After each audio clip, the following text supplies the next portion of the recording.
আপনারা যারা ভূমিহীন বা কৃষি জমিহীন কৃষক বন্ধু প্রকল্পের জন্য আবেদন করেছেন এবং জানেন না কিভাবে সেই স্ট্যাটাস চেক করবেন, তাহলে ভিডিওটা শুরু থেকে শেষ পর্যন্ত মনোযোগ সহকারে দেখুন।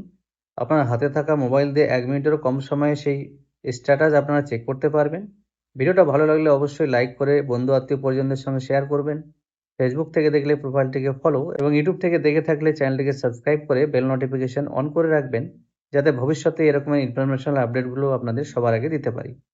তাহলে চলুন দেখে নিই কিভাবে আপনারা কৃষিহীন বা ভূমিহীন কৃষক বন্ধুর যে স্ট্যাটাস সেটা চেক করবেন। এর জন্য আপনার মোবাইল থেকে যে কোনো একটি ব্রাউজারের সার্চ বারে এসে লিখবেন মাটির কথা, লিখে সার্চ করবেন। সার্চ রেজাল্টের ফার্স্ট যে ওয়েবসাইটটি পাবেন মাটির কথা .wb.gov.in সেই লিঙ্কে ক্লিক করবেন।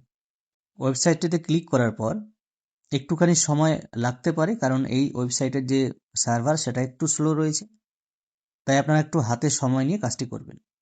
ওয়েবসাইটটি পুরোপুরি খুলে গেছে। আমি একটু জুম করে নিচ্ছি আপনাদের দেখানোর সুবিধার কারণে। মিডিলে দেখতে পাচ্ছেন মাননীয় মুখ্যমন্ত্রীর বার্তা, নোটিফিকেশন, টেন্ডার, আবহাওয়া এবং উপদেশ। তার ঠিক একটু নিচে কৃষি বিভাগীয় কার্যকলাপ। তো এই অংশটা পেরিয়ে এসে নিচে দেখতে পাচ্ছেন কৃষি বিভাগীয় পরিষেবা। এখানে মাটির স্বাস্থ্য কার্ড, কৃষক বন্ধু, অনলাইন লাইসেন্স সিস্টেম, ফসলের সমস্যার সমাধান, বাংলা শস্য বীমা, মাটির কথা, কৃষকের কথা অ্যাপ, বিজ্ঞানসম্মত চাষবাস। তার ঠিক পাশেই রয়েছে ক্ষেত মজুরের সহায়তা প্রকল্প।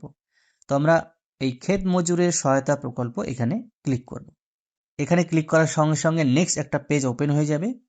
সেই পেজের ঠিক ওপরে রয়েছে অ্যাবাউট প্রজেক্ট এবং ঠিক মিডিলে রয়েছে অ্যাপ্লিকেশন স্ট্যাটাস। তো আমরা এই অ্যাপ্লিকেশন স্ট্যাটাসে ক্লিক করব। অ্যাপ্লিকেশন স্ট্যাটাসে ক্লিক করার সঙ্গে সঙ্গে একটা নতুন ড্যাশবোর্ড ওপেন হবে। সেখানে উপরে লেখা রয়েছে ফার্মার সার্চ, আর নিচে অপশান দেওয়া রয়েছে আপনারা কোন কোন উপায়ে আপনাদের যে ভূমিহীন বা কৃষিহীন কৃষক বন্ধুর যে স্ট্যাটাস সেটা দেখতে পারবেন। যেমন অ্যাকনলেজমেন্ট নম্বর, আধার বা মোবাইল, আপনারা এই 3 ভাবেই কিন্তু চেক করতে পারেন। তো আপনারা যারা ক্যাম্পে বা শিবিরে গিয়ে আপনাদের এই ফর্মটি জমা করেছেন তাদেরকে একটা অ্যাকনলেজমেন্ট নাম্বার দেওয়া হয়েছে সেখান থেকে। যদি সেটা হারিয়ে গিয়ে থাকে বা সঙ্গে না থাকে তাহলে আধার নম্বর, অথবা আপনি যে মোবাইল নম্বর সেই ফর্মে ভরেছিলেন সেই মোবাইল নম্বর দিয়েও চেক করতে পারেন।